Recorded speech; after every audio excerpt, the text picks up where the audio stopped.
School trip Ayush बस में बैठा बस यही सोच रहा था कि वो पहाड़ कैसे होंगे। आयुष बस 15 साल का था। आयुष पिछले 3 साल से चंडीगढ़ में ही रह रहा था। फिर भी वह कभी हिमाचल की हसीन वादियों में नहीं गया था।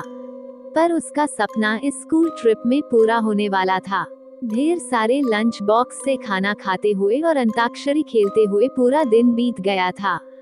वह शिमला पहुंचने ही वाले थे कि पता नहीं कैसे उनकी बस जो कुछ मिनट पहले एकदम ठीक चल रही थी, उसमें से धुआं निकलने लगा। रात बहुत हो चुकी थी और बच्चे साथ में थे, तो सब टीचर्स ने मिलकर फैसला लिया कि वह पास में ही एक होटल के अंदर रुक जाएंगे और सुबह मैकेनिक को बुलाकर बस ठीक करवाकर शिमला के लिए वहां से निकल जाएंगे। वो लोग पास के एक होटल तक पहुँचे। वो होटल दोनों तरफ से बड़े बड़े पेड़ और पहाड़ों से घिरा हुआ था। सब टीचर्स ने बच्चों को होटल में अलग अलग कमरों में बांट दिया और डिनर के बाद सब सोने चले गए। आयुष को अपने 2 दोस्तों अमन और रोहन के साथ कमरा मिला था और वो बहुत खुश था क्योंकि वह दोनों उसके काफी अच्छे फ्रेंड्स थे। आयुष, अमन और रोहन जब कमरे में गए तो कमरे की खिड़की से उन्हें जंगल के बीचों बीच एक झील दिखाई दी। उन सभी को याद था कि कैसे पिछली स्कूल ट्रिप पर रात में 2 बच्चे ऐसे ही झील पर निकले थे और वह स्कूल के सबसे पॉपुलर बच्चे बन गए। तो उन तीनों ने भी प्लान बनाया कि इस बार वह भी कुछ कारनामा करेंगे। उन्होंने सोचा कि वह होटल से चुपके से निकल जाएंगे और उस झील पर जाकर फोटो खींचकर वापस आ जाएंगे। जैसे ही होटल का गार्ड सो गया, वह तीनों निकल गए। झील दिखने में तो होटल से ज्यादा दूर नहीं लग रही थी, पर वो तीनों करीब आधा घंटा झील की तरफ चले जा रहे थे और जंगल का रास्ता था कि खत्म ही नहीं हो रहा था। ठंड बहुत ज्यादा बढ़ चुकी थी और सुनसान जंगल में उन तीनों की ठंड के मारे हालत खराब हो रही थी। उन्होंने अपना फोन चेक किया तो उसमें सिग्नल नहीं था। तब उन्हें लगा कि उन्हें झील का प्लान कैंसिल करके वापस होटल चले जाना चाहिए। अपने फोन की फ्लैश लाइट के सहारे वह वापस होटल का रास्ता ढूंढने लगे।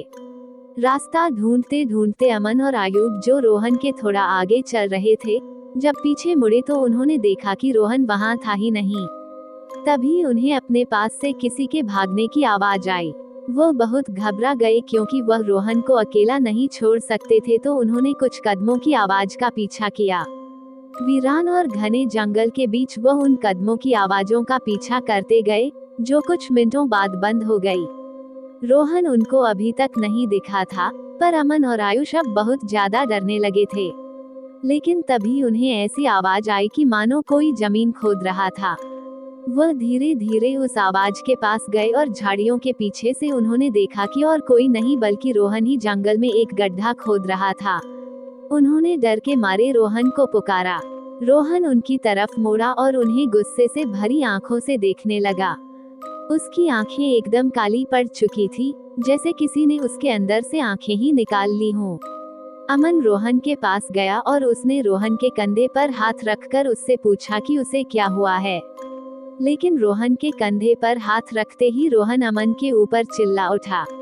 रोहन ने उसे एक बहुत तेज धक्का दिया। अमन काफी दूर जाकर गिरा। रोहन के अंदर कोई अजीब सी शक्ति आ चुकी थी। आयुष भागा भागा अमन के पास गया। रोहन अब आयुष की तरफ आगे बढ़ने लगा, पर जैसे ही वह आयुष के पास आया, रोहन को अजीब से दौरे पड़ने लगे और वह बेहोश हो गया। आयुष उसको होश में लाने की कोशिश करने लगा और जैसे ही रोहन होश में आया, उसने अमन की तरफ देखा और जोर जोर से चिल्लाते हुए कहने लगा, वह अमन के अंदर है। तभी आयुष ने देखा तो अमन सर झुकाए नीचे बैठा था। उसने अचानक से अपना सर उठाया और उसकी आंखें भी बिल्कुल काली पड़ी थी। इससे पहले आयुष और रोहन कुछ कर पाते।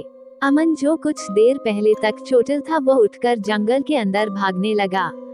रोहन और आयुष ने उसका पीछा किया और फोन की फ्लैश लाइट में देखा कि अमन एक खंडहर की तरफ भाग रहा था। करीब जाकर उन्हें दिखा कि वो खंडहर दरअसल में एक बहुत पुराना घर था, जिसे देखकर ऐसा लग रहा था कि वहां सालों से किसी इंसान ने कदम भी नहीं रखा था।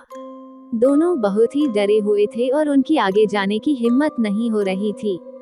पर अमन को बचाने के लिए आयुष और रोहन उस खंडहर में घुस गए। ऊपर के फ्लो से उन्हें एक आवाज आ रही थी।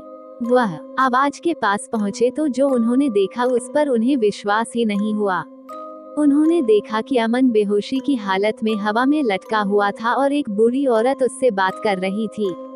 उस औरत का चेहरा बहुत भयानक था। उसकी आंखें एकदम काली थी, खाल लटकी हुई और बिखरे हुए सफेद बाल उसे और डरावना बना रहे थे। वो दोनों उस औरत को देखते ही वहां से बाहर भागे। वो औरत भी उनके पीछे पीछे आने लगी।